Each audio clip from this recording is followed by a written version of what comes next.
On Monday, UConn men's basketball won its sixth national title. And tonight, Dave Matthews Band played its sixth European tour stop. There were only 2 repeats from the previous show. And speaking of UConn men's basketball, guard Andrew Hurley has twice as many national championship rings as Jim Boeheim. The D&B post-show stream starts now.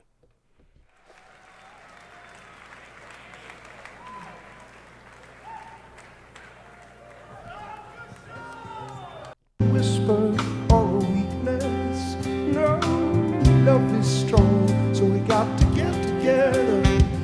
Yeah, gotta get till there is no reason to fight. Mercy will overcome us. Oh, one by one, good, we'll turn it around. Maybe carry on just a little bit longer. I will give you what you need.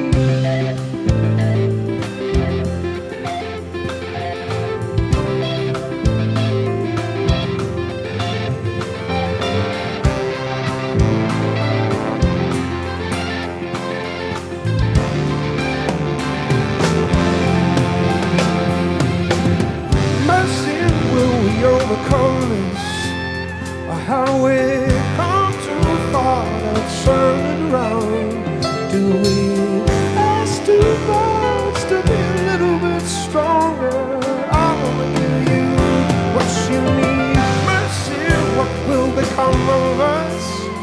Oh, one by one, cause we turn it around. Baby, carry on just a little bit longer. I wanna give you what you need.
It's your boy Concert Viz 34 back at home.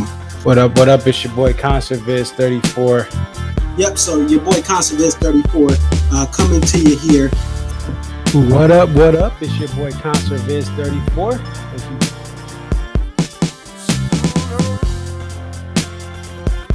Aria. Okay, so this is Aria, and just tell us a little bit about yourself and about your love for the Dave Matthews Band. I've been a fan of the band since April 28, 1998, and if you recognize the date, that's when Before These Crowded Streets was released. Alpine is definitely a better venue than Summerfest, but we'll take it. I think I've been going to shows for about 20-something years. I always tell people, like, compare DMB to now to when I first started. And I got started, in my opinion, I feel like I got started late. Like, I was at the very end of the band's prime. I feel like that 03 to 06 was like the end of the prime. 07, 08 was like, you know, we're at the very end. And then when Roy passed. But Dave really, this is the thing. Dave has put, Rashawn has been assigned the quarterback of this team. He is the coach, the play caller. He designs the jams. Dave just shows up and plays whatever he's going to play.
What up? What up? It's your boy Concert Viz 34. Thank you guys for joining the DMB post show stream.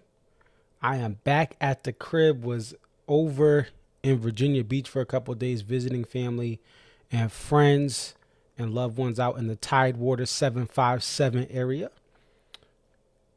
DMB, 6 shows into this tour, and we're going to hear from Kumi for the last time in Europe very shortly, as this was his final show of the tour. If you are going to a show and want to send me a video like Kumi has been sending me, recapping what you've experienced, please message me Instagram, Twitter, Facebook, ConcertViz34, because when I hear from you guys on the ground, it provides great insight, and it provides the fans great insight on what was going on for that show. So we'll take a quick look at the set list.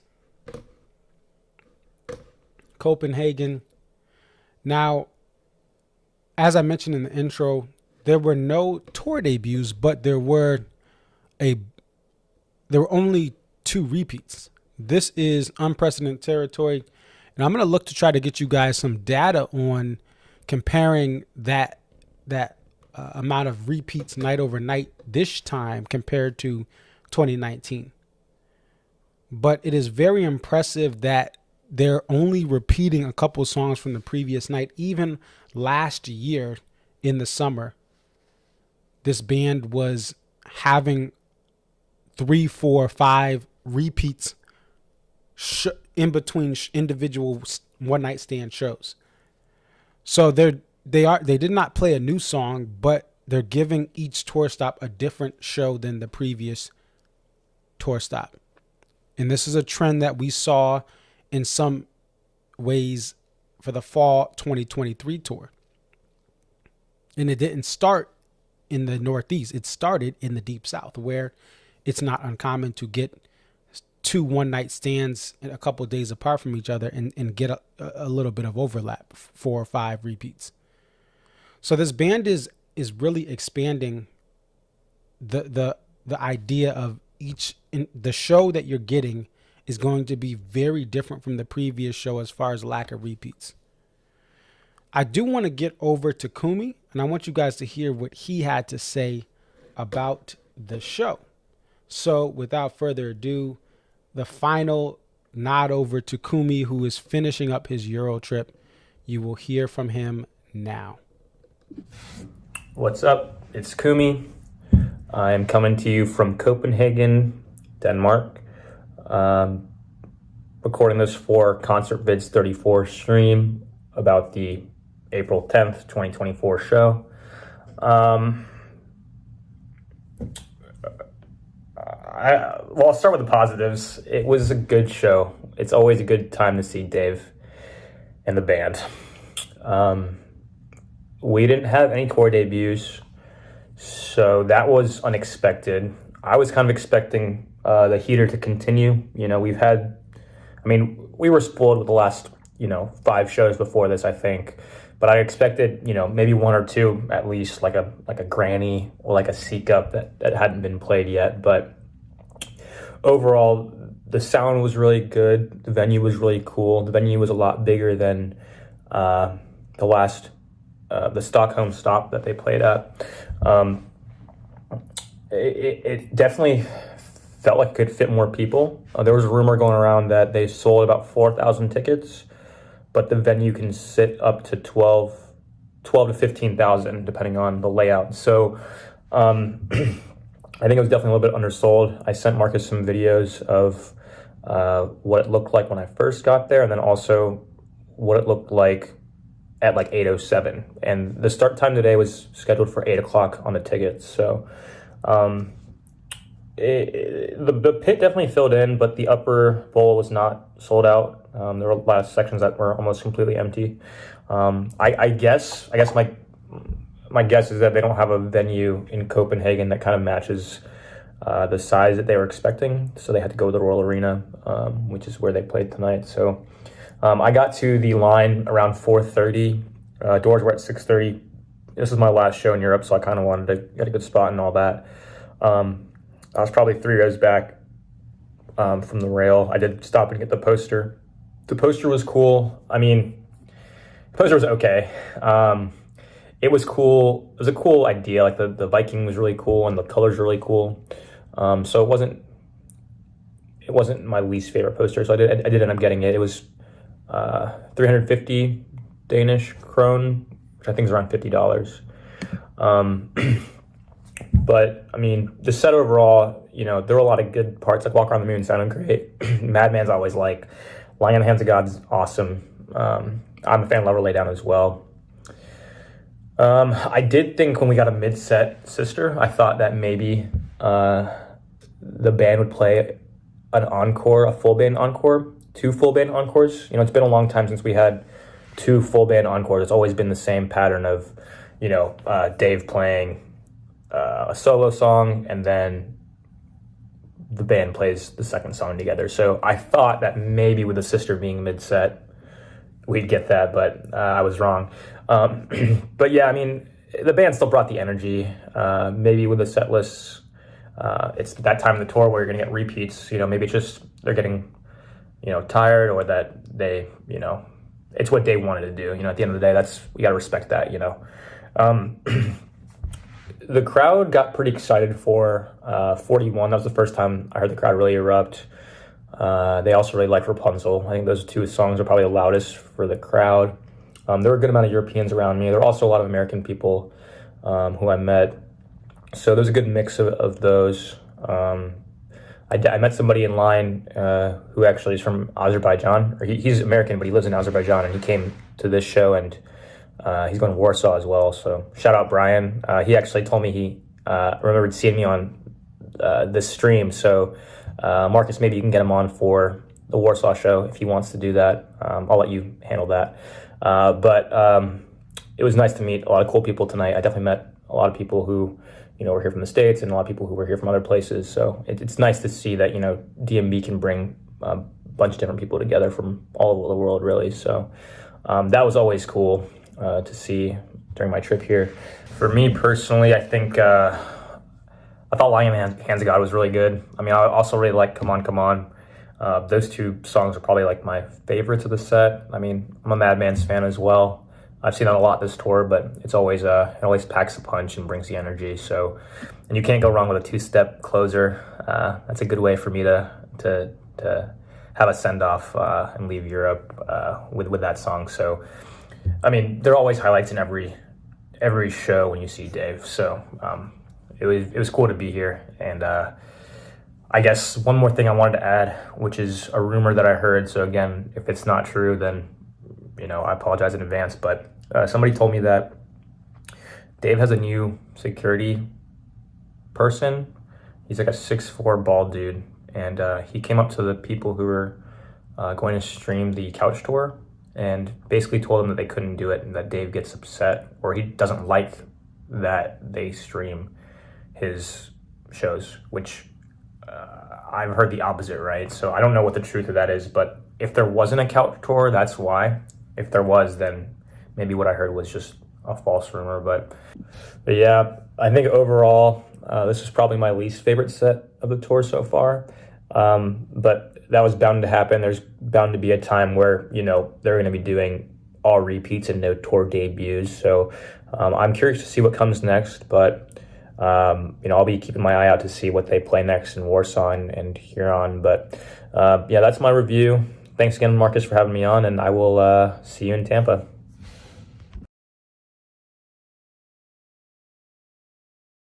All right, so we want to thank Kumi for coming on. And again, if anyone is watching this and wants to come on the post-show stream that is actually in Europe, then please let me know. Again, you can send a video, you can send an audio clip. I will edit it like I just did with Kumi's videos. It's better for him to record these. Some of the Wi-Fi connections out there are a little janky, so he's sending these files slow but surely when we get them here. And also, I think it's better because you hear directly from the fan without interruption from me. So I think that's great here. Let's go back to the set. And Kumi said it was his least favorite. Again, that's bound to happen. But I think, again, any European fan going to these shows, or if there's any European fans on the fence about going to these shows, I think at this point, 6 shows in, you're going to get something unique. If you go to 2 shows in a row, even if they're not like a 2-night stand like in the UK and London, you're going to get a lot of variety. There were 4 Crash songs played tonight, right? And they also, let's take a look here. I don't think, did they play a cover? There were no covers tonight, it looks like. Let me just look through this real quick. And okay, I don't see a cover at all on here. And again, I was driving back from Virginia Beach today, so I did not catch it live. Kumi did mention, and again, this is just what he heard. We never can authenticate this unless we, hear it directly from some, like if I hear it, I could be like, yeah, I heard this. Or if Kumi heard it from somebody that worked for the band. And I don't, it's not even about whether it's true or not, but I can see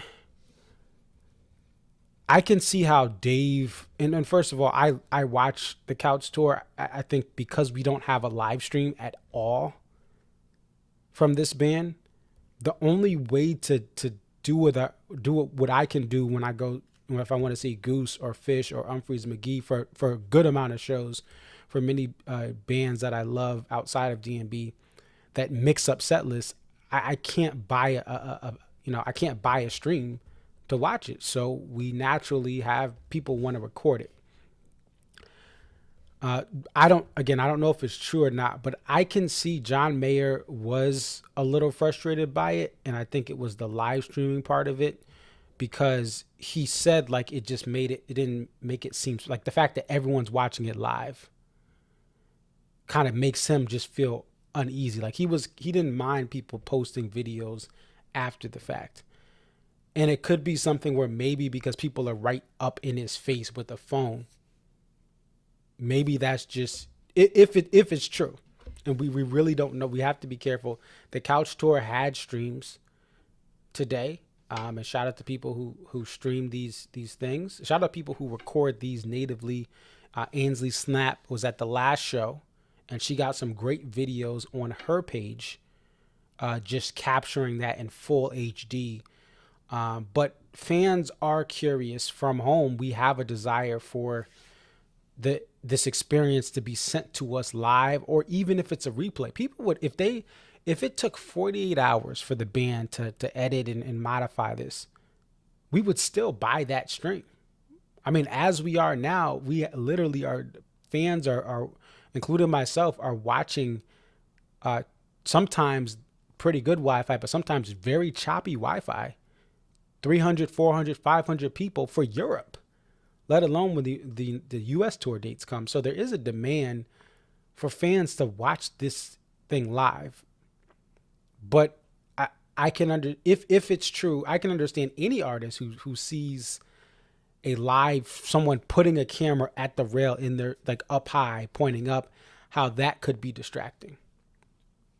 But again, I'm someone who's always wanted to experience being able to, for most shows, purchase. I look, my wallet is about to jump if they say, hey, we could watch, or YouTube it, right? They've had some YouTube streams as well, or they had Gorge Weekend, they've had SPAC, they've had some shows. I think there was a Bristol show they did, and the same thing. Even if we got one show a week, there's a demand for that. So again, we cannot confirm that, and people were able to stream. And rumors do get passed around that just simply aren't true. And Kumi just heard that from someone else. He did not hear that directly from anyone, security, staff at the venue or anything like that. So here we have it. Another show where I believe this is an above average European tour as far as what the fans are getting for their value. If European fans are going to one or two shows, you could argue about set lists, and I think even the people who are there have a different perspective of what they want to hear versus what people like me in the States want to hear. But as long as the European fans are getting these shows, it makes me happy. And we're going to have some other people on towards the UK run in Ireland. We're going to have some people on, and I'm looking forward to connecting with Craig. Craig, if you're watching, shout out to you. We'll chat as well. I know you said you were interested in definitely sharing a lot of what you're going to be seeing once this gets to the UK. But Craig is a great DNB fan on Twitter, and he's been waiting for post-pandemic shows to come overseas. And when I tell you when he sees Goose come over for the first time ever, it means so much to him. When he's seen other American acts come over like Mount Joy, and he's literally could be going across his country or going from Wales to parts of the UK just to catch a show, or other parts of Europe to do whatever it takes to get to that show. It means so much to them, and how what they appreciate is totally different than us. We can look at a set, oh, we don't like this, we don't like that. But Craig's like, listen, bro, this may be the last couple of shows we get here for 4 to 5 years. So I think that's what's important. You guys, everyone's welcome to have an opinion. But I think, again, I always want to stress that for the people looking stateside, you may see a set, you can feel any way you want. But I'm telling you, these European fans are just happy that this band's here. And I think they're playing, that the way they're putting out these sets, they can close with two-step every other night. And that's great. It is something it's hard to get, even though they ramped it up last year. That's a rarity, right? A sister towards the end of the main set, but not in the encore. Something to tell my baby, which I think if they're going to play that at the E1, the respectful crowds in Europe are the best place to play it, because it doesn't translate in the States, because people want to talk and yap and chat while Dave tries to play something quiet, but it works in Europe there. So the next thing I wanted to talk about is there's always conversation about this, but with DMB being back in the Rock and Roll Hall of Fame conversation, there is yet again this, will, if they get into the Rock and Roll Hall of Fame, will Boyd get in? And I try to stress this when I can in conversations. I try to not talk about violence. It's just, a lot of it's pointless, because the band's going to do what they're going to do. It's not, but specifically with what's going on social media with Boyd, I can't stress enough that there are signs that he is going through potentially mental health issues, memory issues, or other sorts of things where things do not look right throughout this summer. And with that being a possibility, I don't even know if he shows, if it's appropriate for him to show up to the Rock Hall if they get inducted, if he's not able to be a representation of who he was before some of the deterioration of surgeries and different live streams that he's done in the last couple of years, and performances in the last 5 years or so, right? And we have to separate different things. So first of all, what the things that he allegedly did and it settled, and the behavior, even if some of it was true or false, that is something that to me was just wild, and something that I can't support that. But he was a member of this band, but so you can't just say he never existed. But even so, I think beyond any debate of morality is the fact that I see warning signs that can he show up to an awards ceremony or an induction ceremony and even walk on stage and still present himself in a way that is professional? Because if he can't, he may not be there. But we don't know. No one really knows what's going on except people that may be close to him and his family. But I just want to stress that if you look at videos online in the last couple of years, you look at his Instagram and his Twitter, there's some concerns of what he's doing, how he's tapping on pieces of wood, that I don't think that he could show up to an award ceremony. Forget playing. Maybe he can. Maybe I don't know. Maybe he gets better, but there's some concerns on when he's live streaming and what he's live streaming. And we can debate all we want, but guys, and I think some people haven't seen the videos, but the people, he should be there, he'll this, that. I'm like, y'all need to see these videos, because I just don't think, and as I think many of you guys have probably faced situations with family members that have dementia, that have mental health issues, right? Some people, oh, did the band do this? Did the band do that? And what are they doing to help him? Many times, as long as there's not a medical issue, sometimes you can't do things for loved ones that are kind of in between. They can't be admitted into a facility because they're not like they have to have, there has to be something to trigger a visit where you're like, okay, they need to go. And sometimes you try to do things and family doesn't listen. And you can call different services and call the police. And again, I'm saying this as and many of you who may have experienced situations, right?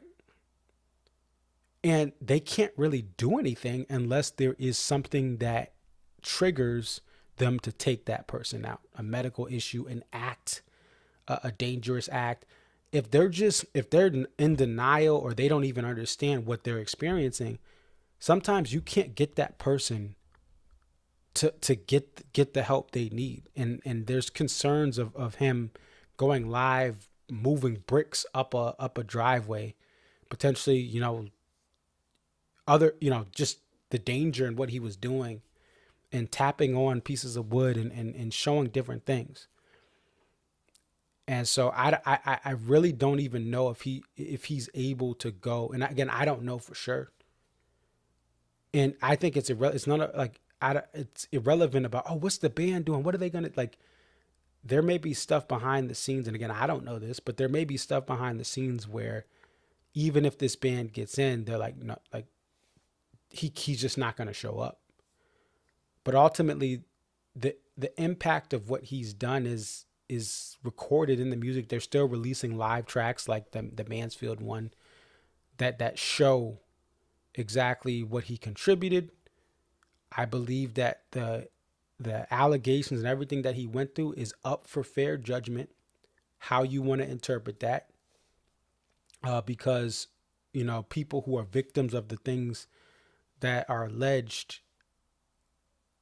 that stuff messes it is people, knowing people who have been victims on different levels of being in scenarios of that, what that lawsuit entails.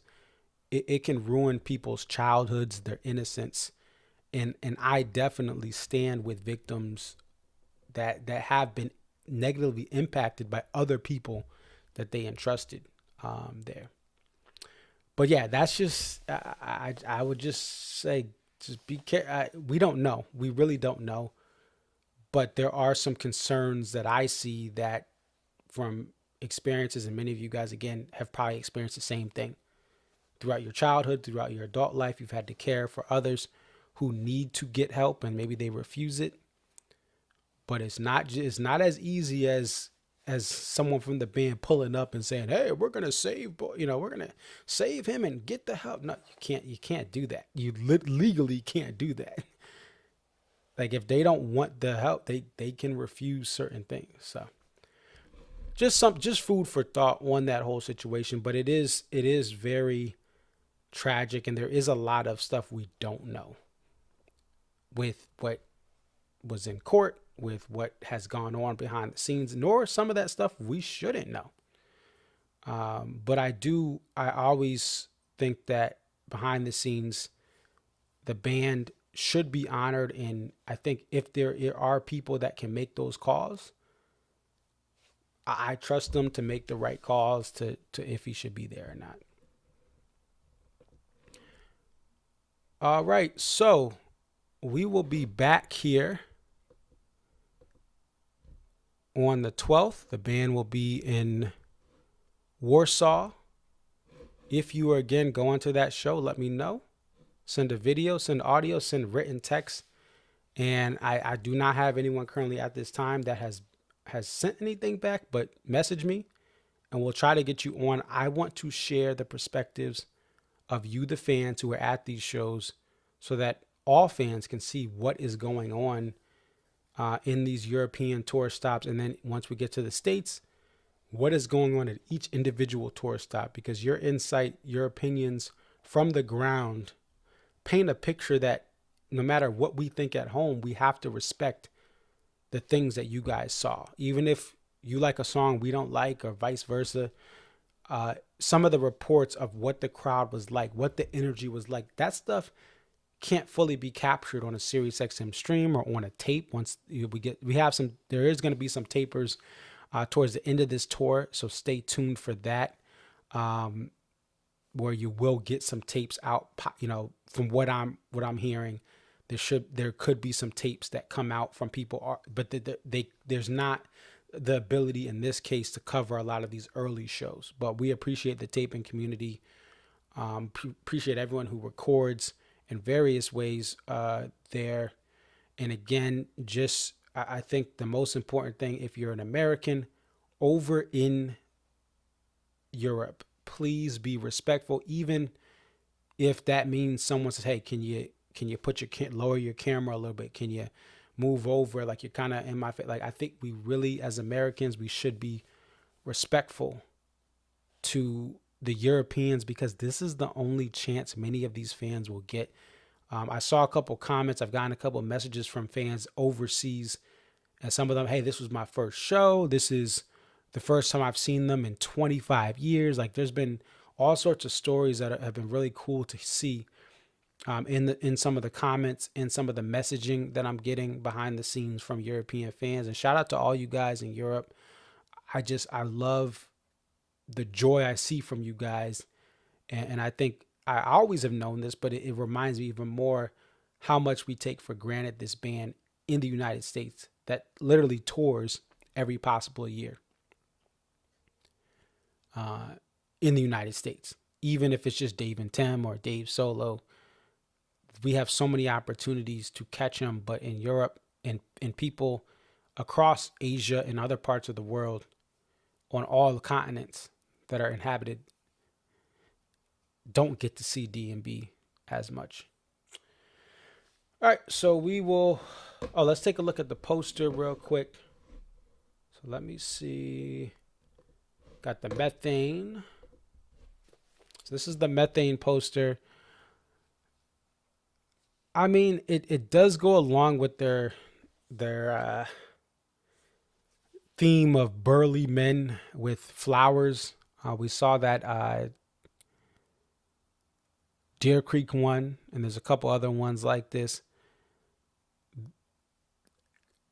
I mean, I probably wouldn't have bought this personally, but it does have that kind of theme of a Danish or Viking that, you know, maybe you could tie that to, if that's what they're going for, like a Viking guy, and they're going back into the early 600, 500, 600s. When were the Vikings around that time? Perhaps that's what it's going for. I still think F4D Studios should get the Methane load, and maybe Methane slides out. And I say that understanding that without Methane, they've had series of posters early on in D&B's career that were coveted and loved. You know, and I think it was Posters in Every Direction. They have a series, check them out, going over the different cards, table cards, posters with the Jack, the Queen, the Spade, you know, Jack, Queen, Ace, like that whole thing was Methane. But I would love to see F4D get a bunch of these. I don't want to put Methane out of business. I think they're creative. I think they can put out a couple of good posters a year, but creatively they've exhausted a lot of their D&B ideas. And perhaps they can work with other acts in higher levels. But I think F4D should get more love and more of the load. You're taking a veteran off, and you're putting a younger player to start, and that veteran's coming off the bench, but giving you the best two posters per region. That's what Methane should do. The best two posters they can make per region, and F4D is the starter. That's my opinion. But art is subjective, but I think I would even say the sales and the demand and the resale value shows as well that F4D is putting out better products for D&B, right? But I think everyone in the poster art world, these artists, it is not appreciated because of AI, because of what you can do on a computer, what these artists do for concert posters and other art they make. And so I love them all, but I just think Methane should just get a little, yeah, just give them a little lesser load for DNB. All right, but that's the show. Thank you guys for watching. And don't forget about the Mexico videos, Dave and Tim Mexico, on my YouTube channel. Thank you guys, everyone who's watched those videos. Thank you for everyone who sent in videos. It's some great content there. And also SiriusXM has all 3 nights now, the audio specifically.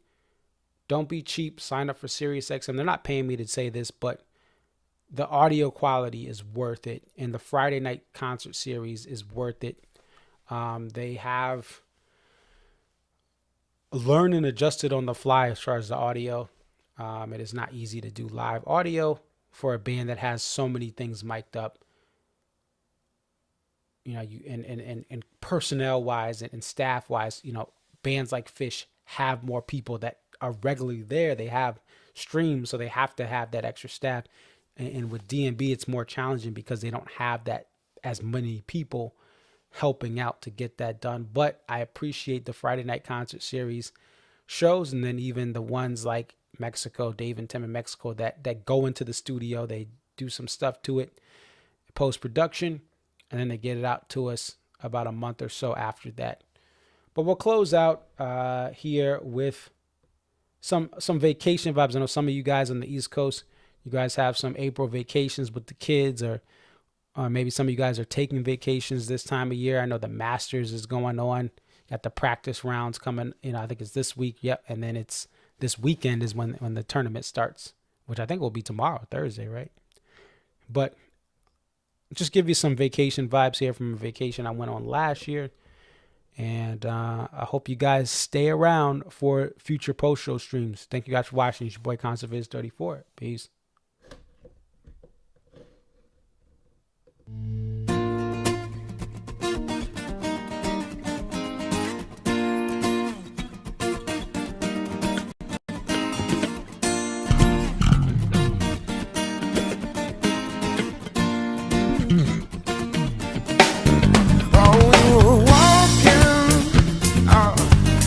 Just the other day,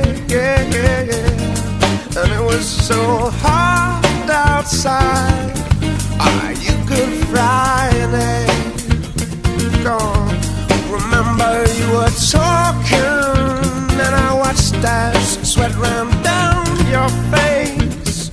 Reached up and I caught it at your chin, licked my fingertips. We were just wasting time. Let the hours roll by, doing nothing for the fun. A little taste of a good life, whether right or wrong, makes us wanna stay for a while.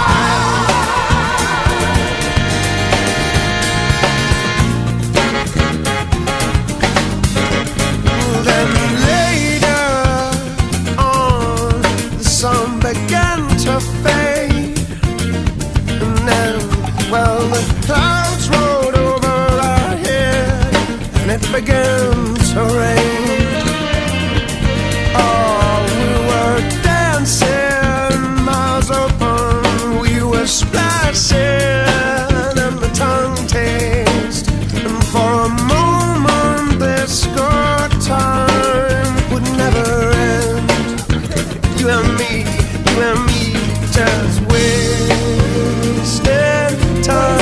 I was kissing you, kissing me, love, from a good day into the moonlight. And now a night so fine makes us wanna stay for a while.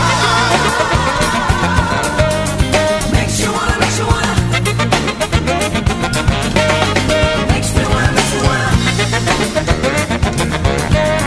Don't it make you wanna?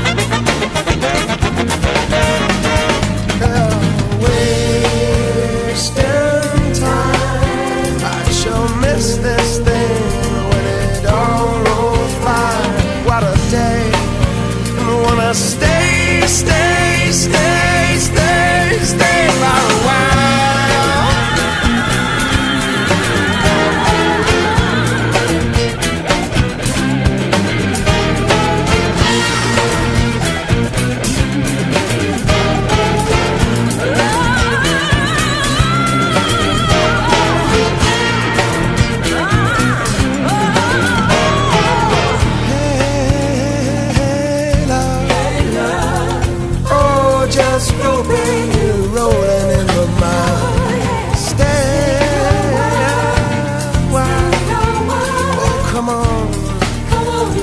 stay, stay, stay, stay, stay for a while.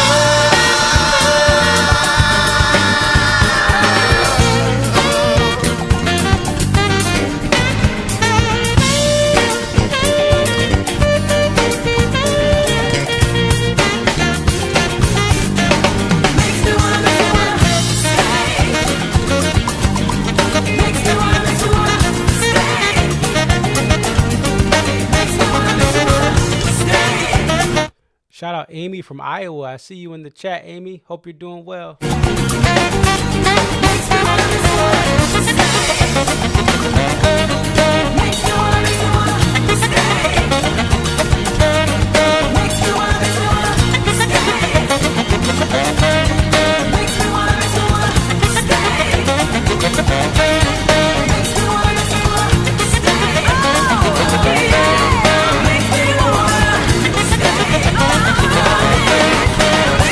Also, shout out to the DMB Iowa fans. Y'all have been so classy.